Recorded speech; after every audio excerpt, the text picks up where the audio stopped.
On a quiet morning, in a small forgotten town, a young man wakes up without knowing that his life is about to change forever. What begins as an ordinary day will soon turn into an adventure beyond imagination. It was a quiet morning in the small town of Riverside. The sky was painted with soft shades of orange and pink, and a gentle breeze moved through the trees. Birds were singing cheerfully outside the window, welcoming a brand new day. Inside a small house at the edge of town, a young man named Daniel slowly opened his eyes. He stretched his arms, yawned, and whispered to himself, "Another day, let's see what happens."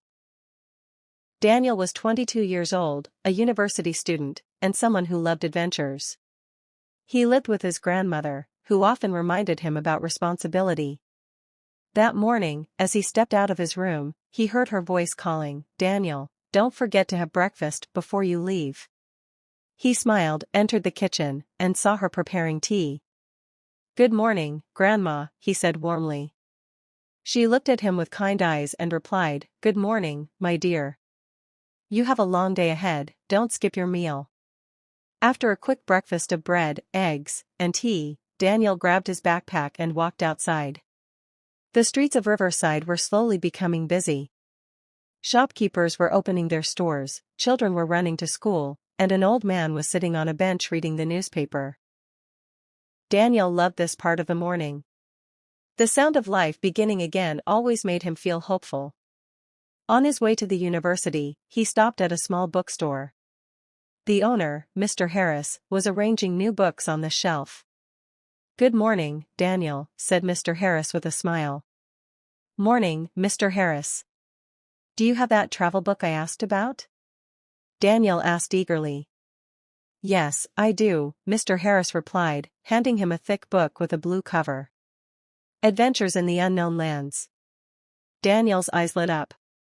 He loved reading about journeys, distant places, and mysterious stories. He paid for the book, put it in his bag, and continued walking. At the university, Daniel met his best friend, Sophia. She was waiting near the entrance with her notebook. "Daniel. You're late again," she said with a laugh. "Not late," Daniel replied with a grin, "just perfectly on time." They both laughed and entered the class together. The lecture was about history, but Daniel's mind kept wandering. He opened the new book under the desk and started reading a few lines.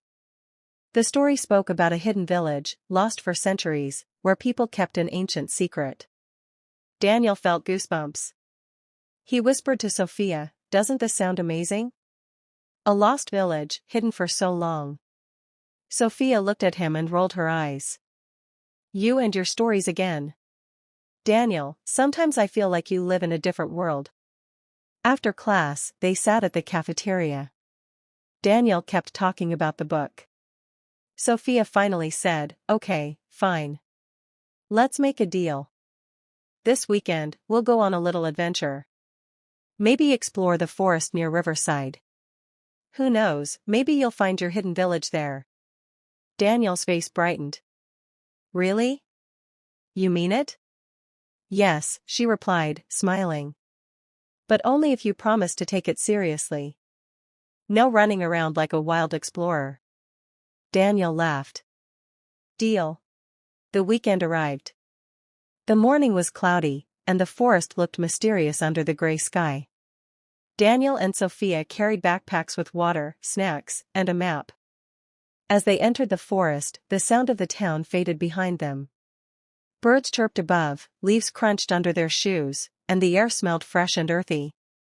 "Wow," Daniel whispered. "It feels like another world already." Sophia shook her head but smiled. "Let's just stick to the path." They walked for hours, talking about life, dreams, and fears. Suddenly, Daniel stopped. "Listen," he said softly. They both went quiet. Far away, they heard the sound of flowing water. "A river?" Sophia asked. "Maybe," Daniel replied. "Let's check it out." They followed the sound and soon discovered a small stream, hidden behind thick bushes. The water was crystal clear, and smooth stones lay under the surface. Daniel bent down and touched the water. "It's cold," and pure. He looked around and noticed something strange. On one of the stones, there were old carvings, almost like symbols. "Look at this," Daniel said excitedly. Sophia came closer. "Strange, it looks ancient." Daniel's heart raced. What if this is connected to the story in the book? Sophia gave him a sharp look. "Don't start again. It's probably nothing." But deep inside, she felt a little uneasy. They decided to follow the stream. After walking for another hour, the forest became denser. The trees stood taller, the air felt heavier, and silence surrounded them.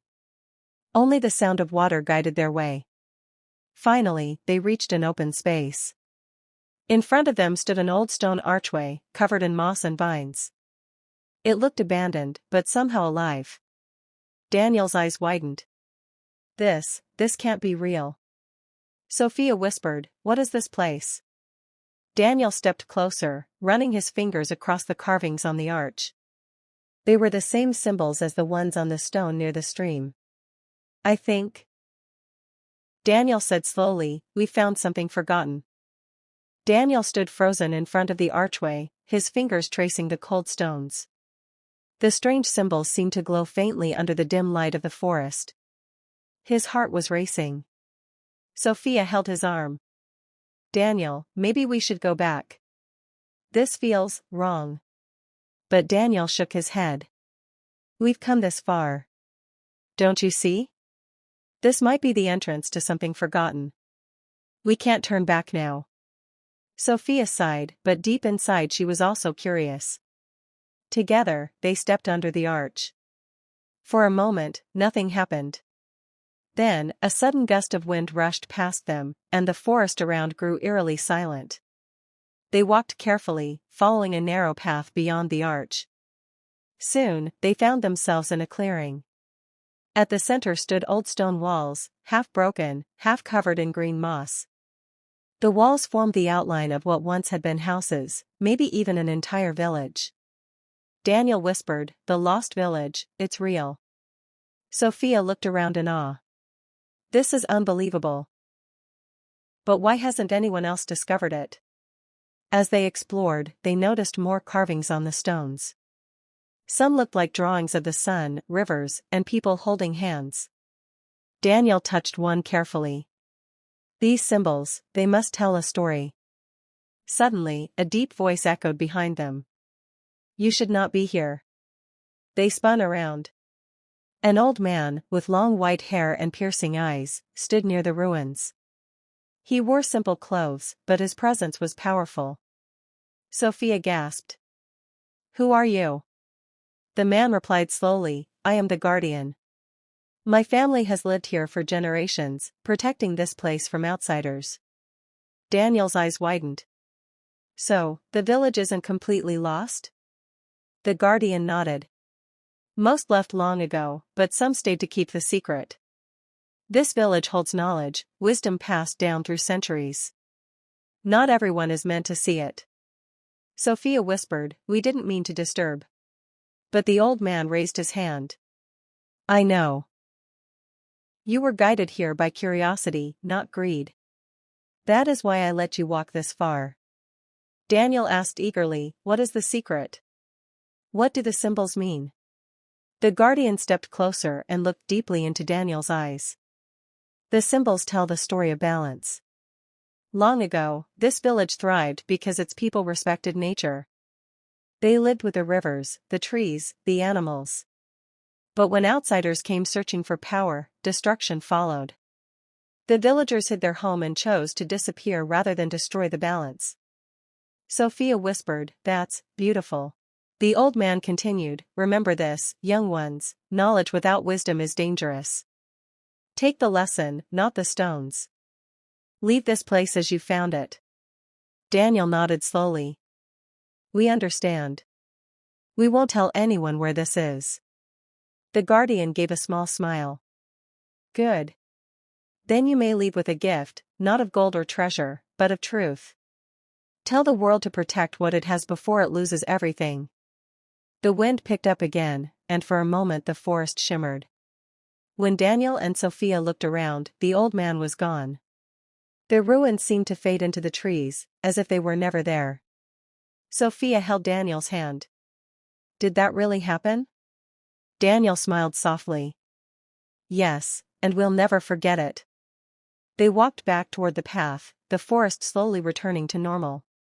The sound of birds came back, and the light broke through the clouds. By the time they returned to Riverside, the sun was setting. Daniel looked at the sky painted in gold and red. He whispered, "It's not the village that matters, it's the lesson. Protecting what we already have." Sophia nodded. Exactly. Maybe the adventure we needed was not to discover something new, but to understand what's already here. Daniel took a deep breath, feeling peaceful. As they reached the edge of town, he smiled and said, "This is only the beginning of many more journeys. But this time I'll remember what truly matters." With that thought, they walked home under the evening sky, carrying not a treasure of gold, but a treasure of wisdom, something more valuable than anything else. And so, Daniel returned home with no treasure of gold, but with something far greater, the wisdom to protect what we already have. Sometimes, the greatest journeys are not about finding new lands, but about discovering the meaning of life itself. This was not the end of his story, only the beginning of many more.